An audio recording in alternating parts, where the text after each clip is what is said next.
Bonjour, moi c'est Cédric Sémy, je suis directeur des formations à l'EMSAT qui est devenu CFA des métiers du sport, de l'animation et du tourisme depuis le 1er janvier 2024. Donc aujourd'hui, pour l'ensemble de nos abonnés réseaux sociaux et nos partenaires, je me suis prêté au jeu des questions.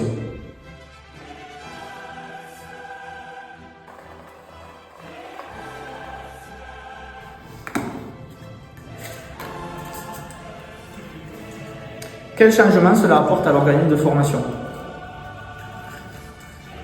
Ça apporte nouvelle stratégie, projet de développement, autonomie dans nos agissements.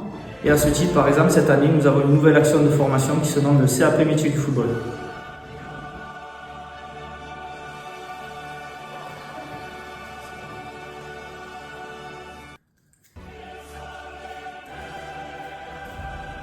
Qu'est-ce que c'est concrètement le CAP métier du football?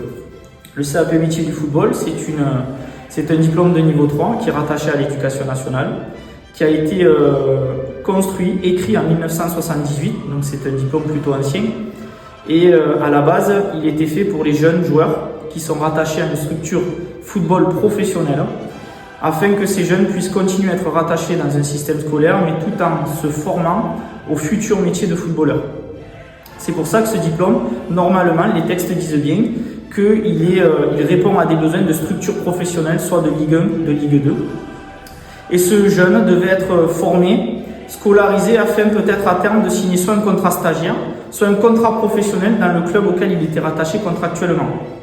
Aujourd'hui, c'est un diplôme qui est assez ambivalent en termes de texte, dans le sens où il peut permettre à des jeunes qui sont dans des niveaux inférieurs de se contractualiser, toujours sur des mêmes prérogatives de CAP métier du football, mais qui restent sur de la formation prioritairement axée sur le football. Il ne tend pas un métier spécifique. Son but, c'est de pouvoir former les jeunes au futur métier de footballeur et au travers de ce diplôme, possiblement à d'autres métiers relatifs à l'activité sportive.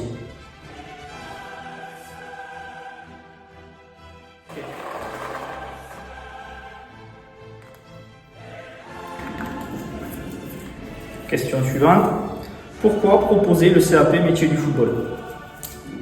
Alors les raisons, elles sont évidentes pour notre CFA. C'est que c'est un diplôme qui permet d'avoir une première marche dans le parcours de professionnalisation, puisque c'est un diplôme de niveau 3. Et elle va surtout répondre à des jeunes qui sont soit en difficulté scolaire, soit qui ne souhaitent plus être dans le champ ordinaire et qui souhaitent se préparer à des diplômes de niveau supérieur dans le champ du sport, puisque ce CAP, je le répète, va permettre à ces jeunes de découvrir les différents métiers que peuvent proposer les formations de l'EMSAT, et pas que, mais aussi parce que les diplômes de niveau supérieur ont des exigences que des fois ils n'arrivent pas à franchir, et du coup, nous, c'est de rebondir, leur proposer une employabilité au travers du dispositif, et de commencer à rentrer dans l'employabilité, dans le champ du sport et de l'animation.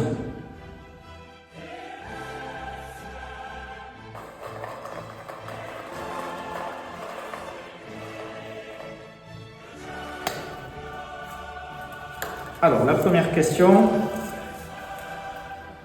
c'est: peux-tu nous donner les avantages et exigences du diplôme CAP métier du football? Alors, les avantages, ils sont nombreux. C'est un diplôme qui permet en fait de pouvoir rentrer dans une dynamique de formation dans le champ du sport et de pouvoir être contractualisé auprès d'un partenaire, auprès d'un employeur associatif dans le champ du football essentiellement, et pouvoir découvrir différents métiers qu'offre la filière football. Les inconvénients, c'est que c'est un diplôme qui est limité en termes de prérogatives. C'est un diplôme qui ne permet pas d'encadrer et il faut avoir beaucoup de vigilance sur ce point-là.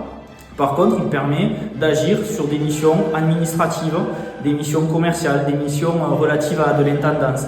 Mais voilà, on est une plus-value pour la structure, mais on ne répond pas aux besoins principaux de la structure, qui est l'encadrement des différents licenciés.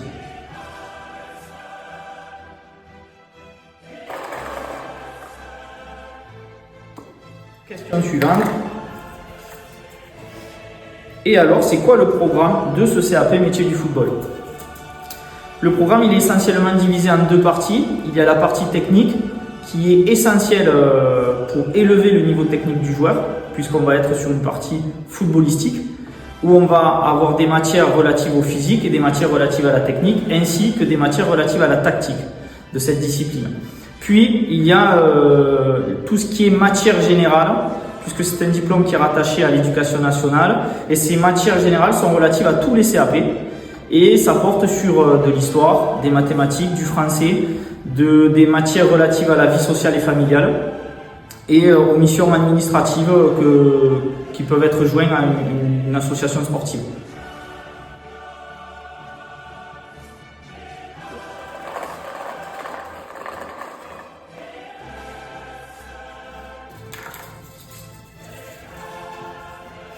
Question suivante, à qui s'adresse cette formation et quand s'inscrire? Donc je vais répondre à l'envers de la question. S'inscrire, c'est à partir d'aujourd'hui. Vous sollicitez notre responsable administratif, vous retirez un dossier, vous remettez les documents relatifs à l'inscription et puis vous serez notifié dans notre base de données. À qui elle s'adresse? Elle s'adresse à un jeune de 16 à 30 ans, puisque c'est l'âge légal pour être éligible au contrat d'apprentissage.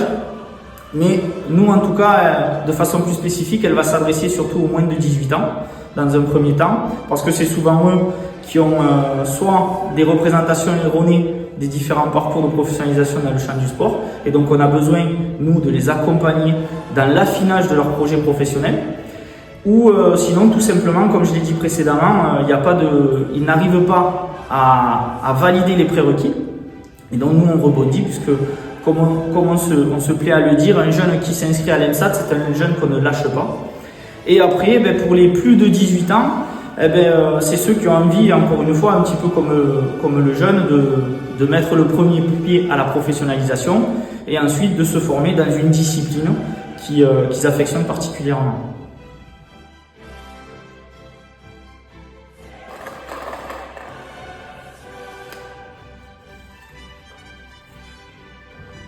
Pourquoi se former à l'ENSAT?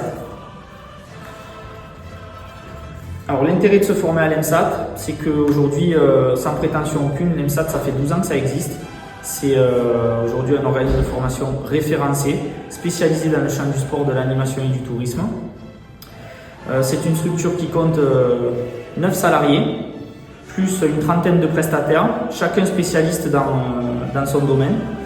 Et nous agissons en plus sur plusieurs lieux de formation, avec ce souci d'avoir des infrastructures de qualité pour pouvoir permettre et dispenser des formations de qualité, afin que les jeunes soient outillés de façon qualitative pour le bien de leur formation et arriver à leur terme avec succès.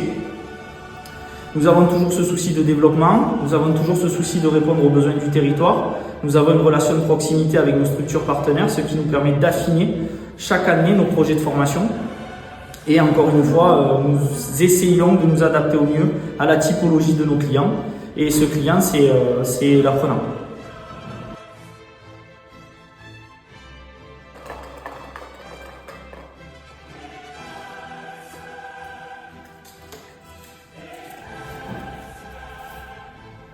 Un petit mot pour la fin. Le petit mot pour la fin, il est évident, c'est n'hésitez pas à venir nous solliciter. Que ce soit au travers du CAP métier du football ou que ce soit au travers de nos autres actions de formation, nous vous accompagnerons dans l'élaboration de votre projet de professionnalisation. Nous vous donnerons toutes les modalités relatives au dispositif ou pas, si vous n'y êtes pas éligible. Et concernant le CAP métier du football, aujourd'hui c'est un diplôme qui est plutôt flou en termes de réglementation et de prérogatives. Soyez vigilants, n'hésitez pas à nous téléphoner pour avoir un peu plus de clarté. Mais en tout cas, c'est un diplôme qui peut permettre d'avoir cette première marche à la professionnalisation.